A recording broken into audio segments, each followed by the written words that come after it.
تفہیم القرآن، روزانہ ایک رکوع، ترجمہ و تفسیر کے ساتھ قرآن کو سمجھیں۔ سبسکرائب کریں اور جڑے رہیں۔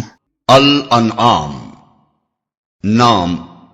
اس سورہ کے رکوع 16 اور 17 میں بعض انعام یعنی مویشیوں کی حرمت اور بعض کی حلت کے متعلق اہل عرب کے توہمات کی تردید کی گئی ہے۔ اسی مناسبت سے اس کا نام الانعام رکھا گیا ہے۔ زمانہ نزول۔ ابن عباس کی روایت ہے کہ یہ پوری سورہ مکہ میں بیک وقت نازل ہوئی تھی۔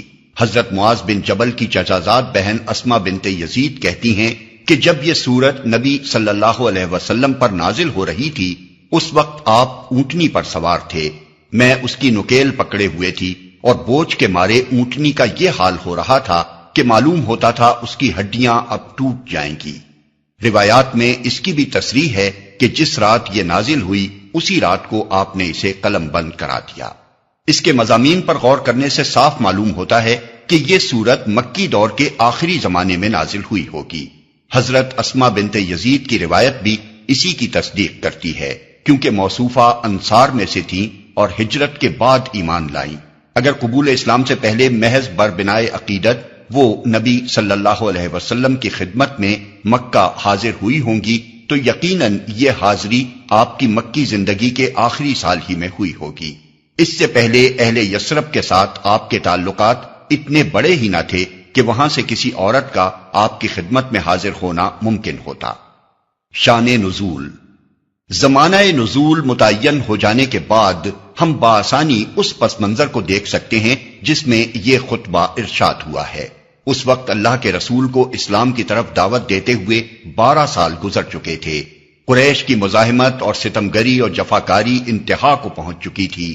اسلام قبول کرنے والوں کی ایک بڑی تعداد ان کے ظلم و ستم سے عاجز آ کر ملک چھوڑ چکی تھی اور حبش میں مقیم تھی۔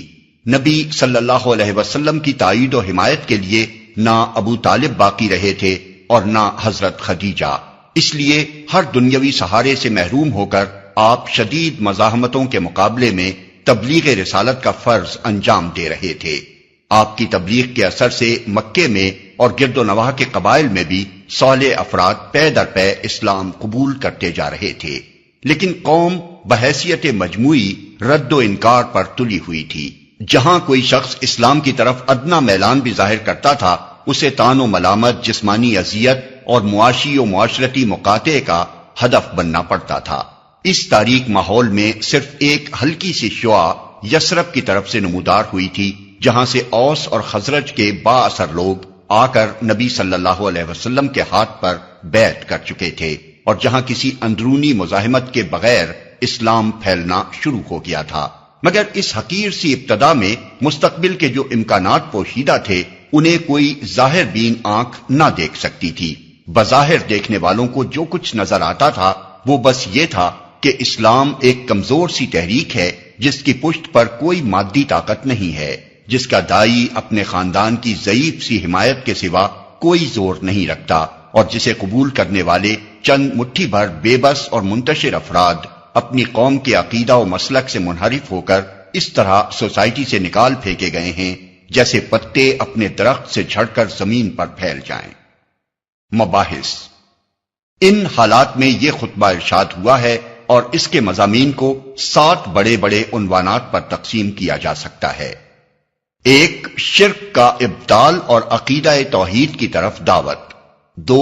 عقیدہ آخرت کی تبلیغ اور اس غلط خیال کی تردید کہ زندگی جو کچھ ہے بس یہی دنیا کی زندگی ہے۔ 3.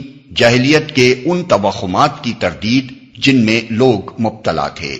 4. ان بڑے بڑے اصول اخلاق کی تلقین جن پر اسلام سوسائٹی کی تعمیر چاہتا تھا۔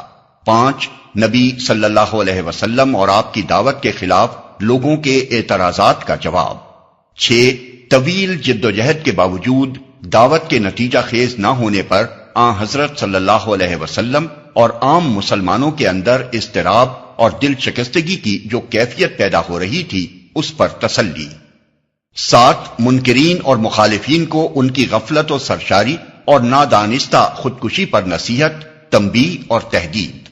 لیکن خطبے کا انداز یہ نہیں ہے کہ ایک ایک عنوان پر الگ الگ یکجا گفتگو کی گئی ہو، بلکہ خطبہ ایک دریا کی سی روانی کے ساتھ چلتا جاتا ہے اور اس کے دوران میں یہ عنوانات مختلف طریقوں سے بار بار چھڑتے ہیں اور ہر بار ایک نئے انداز سے ان پر گفتگو کی جاتی ہے۔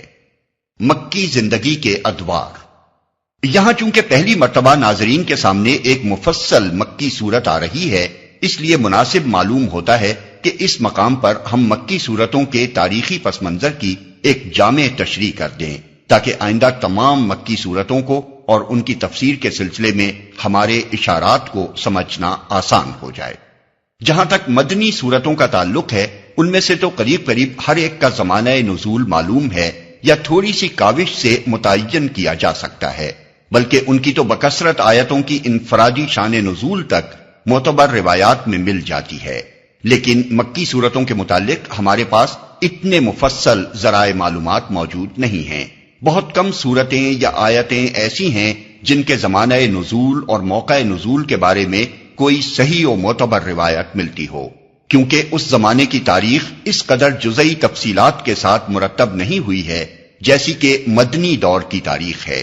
اس وجہ سے مکی صورتوں کے معاملے میں ہم کو تاریخی شہادتوں کی بجائے زیادہ تر ان اندرونی شہادتوں پر اعتماد کرنا پڑتا ہے جو مختلف صورتوں کے موضوع، مضمون اور انداز بیان میں اور اپنے پس منظر کی طرف ان کے جلی یا خفی اشارات میں پائی جاتی ہیں، اور ظاہر ہے کہ اس نوعیت کی شہادتوں سے مدد لے کر ایک ایک صورت اور ایک ایک آیت کے متعلق یہ تعین نہیں کیا جا سکتا کہ یہ فلاں تاریخ کو فلاں سن میں یا فلاں موقع پر نازل ہوئی ہے۔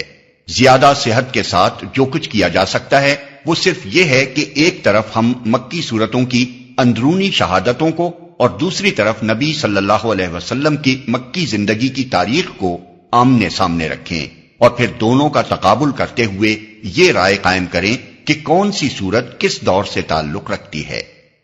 اس طرز تحقیق کو ذہن میں رکھ کر جب ہم نبی صلی اللہ علیہ وسلم کی مکی زندگی پر نگاہ ڈالتے ہیں تو وہ دعوت اسلامی کے نقطہ نظر سے ہم کو 4 بڑے بڑے نمایاں ادوار پر منقسم نظر آتی ہے۔